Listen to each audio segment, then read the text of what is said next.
So I am feeling some kind of way. I had to kind of take it all the way down today just to kind of reflect. I just can't believe it's like deja vu from 2016. Just can't even believe what I woke up to, but I did. It is what it is at this point. And we just have to continue to do our best regardless of who's in office or not. But I will tell you this, I was solo traveling in Florida, a few days before election day. And I had early voted, so I knew that I was straight there, was no need to rush back home for anything in particular. And the day before, elections, I was at the beach relaxing. Oh, I was relaxing. It was such a beautiful day. One of the most beautiful November days for sure that I've ever experienced. And I recall that there was a young family and the grandmother that set up right near me. They had blankets, and it was the father, mother, young child, and the grandmother. And it really wasn't a lot of people on the beach. I mean, the whole shoreline was pretty much empty. Of course, they have the hotels and the condos behind us, but just there weren't a lot of vacationers or just a lot of people on the beach because it's off season. And I remember the family, the father and the child going into the water, and then at some point they all decided to take a walk down the shoreline. And I remember they were starting to walk, and then the grandmother looked back at their things because they left their bags and their, blankets and everything just laid out. And I saw her, she probably was saying, because I couldn't hear because the waves were so tremendous. But I'm just assuming she was like, oh, our things. And the son, or, the son-in-law, whatever the case, was like, oh, don't worry about it. We're just taking a walk. Because they looked at me and it's like I'm by myself and there's no one else around. It really was nothing. So they walked on, and I proceeded to kind of just relax, enjoying the rays of sun and the sound of the waves, and just close my eyes. I actually probably could have dozed off if this didn't happen. So maybe about 5 or so minutes after they walked off, I started hearing a lot of voices. Now, it startled me a little bit because there really weren't a lot of people on the beach. And so I opened my eyes, and the sun was so bright. And if you've ever been to Destin, you know how white the sand is. And so with the combination of the sand, the sun, and the white caps of the waves, it's really, really bright out. So you can't fully open your eyes. I dare not put sunglasses on because, you get that sunglass tan line on your face, which is crazy looking to me. But at any rate, I squint my eyes open just ever so slightly, and I see a group of men, not men of color, a group of men. And it was about 12 to 15 of them. They had on black cargo pants, t-shirts, sweatshirts, jackets, boots, sneakers, black boots, black sneakers. They were all in black, and they were just conjugated near me, close to the shoreline, because that's where I was sitting. And I'm like, wait a minute, why are they so close to me? I look up and down the shoreline from where I was seated, and it's literally so many open spaces. Like, why would they be that close to me? And I realized that I didn't have my phone in my hand. It was on in my bag, which was hanging up on the back of my chair. And I was like, okay, I need to get my phone out just in case. Again, I'm solo traveling. I'm 55. Hold on. Let me get it together. I could feel the hairs on my arms starting to stand up because it's the day before election and I just don't know. And so I get my phone out and I take an awkward picture of them just in case. And I was like, all right, Sherri, just calm down. More faith than fear. God got you. And some of the men, they sat on the beach. They all stayed together in the cluster, but some sat down, some just stood there, some walked a little closer to the water, some just did a 360 turn. I don't know if they had a camera. I was just looking at them, not head on, but with my peripheral vision, just trying to keep it together. And I can tell that some of them were doing like a panoramic type of scope of the area. I just couldn't understand, like, what was this, a convention? But then I'm like, we're far from the convention center. Like, why would they come all the way over here to the beach? There's so many different places you can get onto the beach. Why this? Why now? Why this? And as hot as it was about 85 degrees. Some of them had on bomber jackets, long sleeve sweatshirts, t-shirts, and just fully clothed. And it was just so bizarre to me. And I'm like, wait a minute, like, what is going on? So I just really try to relax myself, and I was able to, because this is my special place. This is the place where I can rejuvenate, get re-energized, and I didn't need this kind of feeling, this anxiousness inside of me in this most beautiful place. So I just really try to relax. I didn't close my eyes fully, but I did, squint them down lower just to kind of like bask in the sun, just listening to God. And, this is all Him, all of this. And eventually they left. Eventually, I want to say after maybe 10 to 15 minutes, they left. That was a while. That's a long time. I know it. I know it. And then maybe 5 minutes after they left, that young family with the grandmother walked back. And if you walk on the sand, even if you don't mean it, if you walk close to someone, a little bit of sand is going to kind of get on them.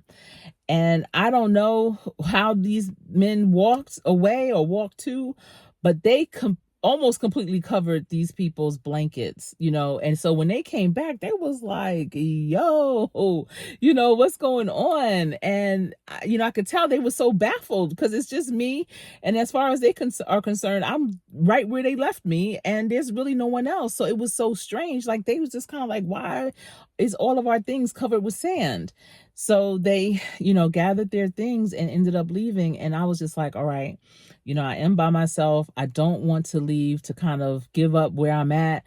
I need to just kind of chill and just continue to chill. And that's what I did. I stayed for another few hours, not exactly sure, maybe another 3 or 4 hours, because I did stay all day long at the beach. And, I was trying to comprise my departure, because I was leaving the next day. And also, let me tell you, after they left, I got a text message from one of my line sisters. Shout out to Danny. And she had sent me this text about, as a Black woman, to be careful, this, that, and the other, keep your head on a swivel. And I had briefly heard that the day before, but I just kind of, I don't know, discounted it.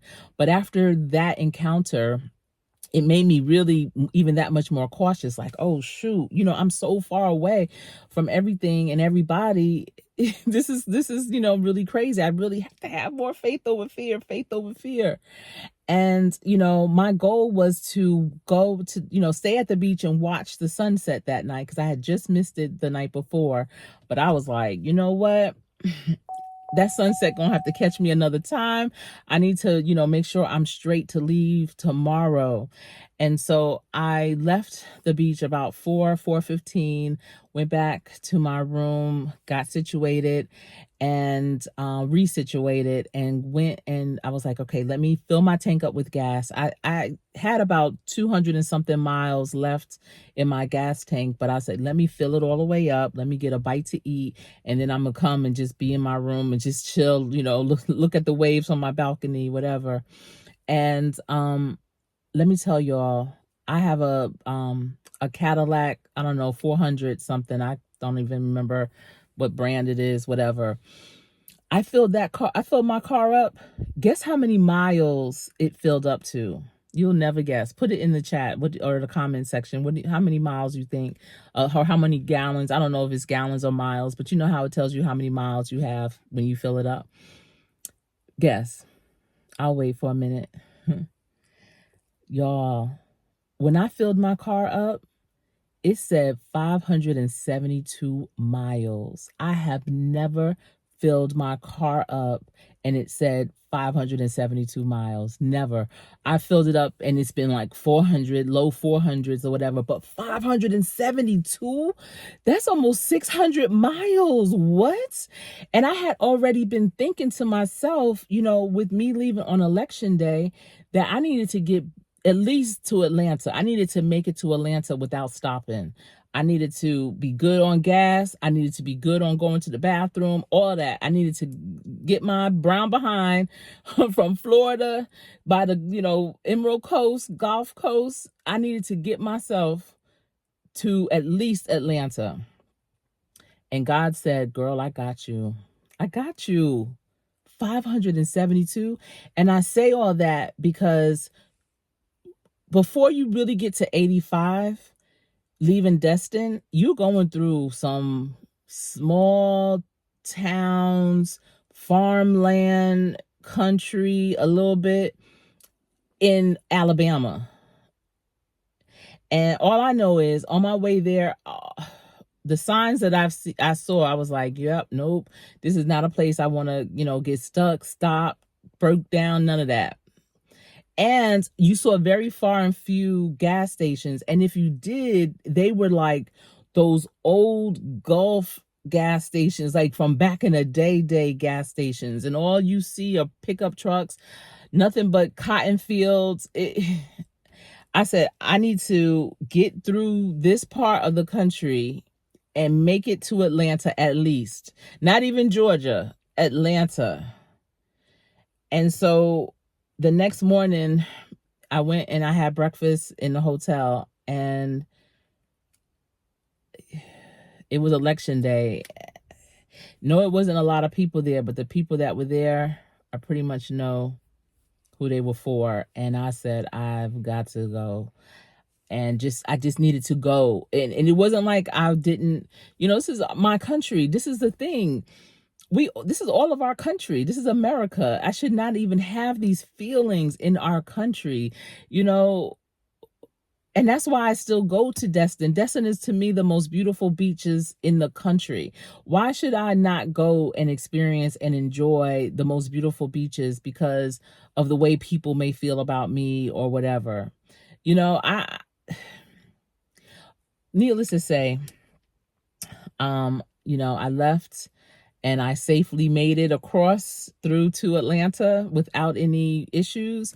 I think when I got to Atlanta, I had about 303 miles left in gas on my car, which, y'all, that is dope. This car right here, this car right here is everything. I'm, very pleased. It's taking care of me for sure. I thank God. I had no traffic, no issues at all. It was just smooth sailing. It was just boom. And, from there in Atlanta, I, gassed back up, went to the restroom, got a bite to eat, just stretched myself, and I made it on back home. And I was so happy to get home. I was just like, yes. And,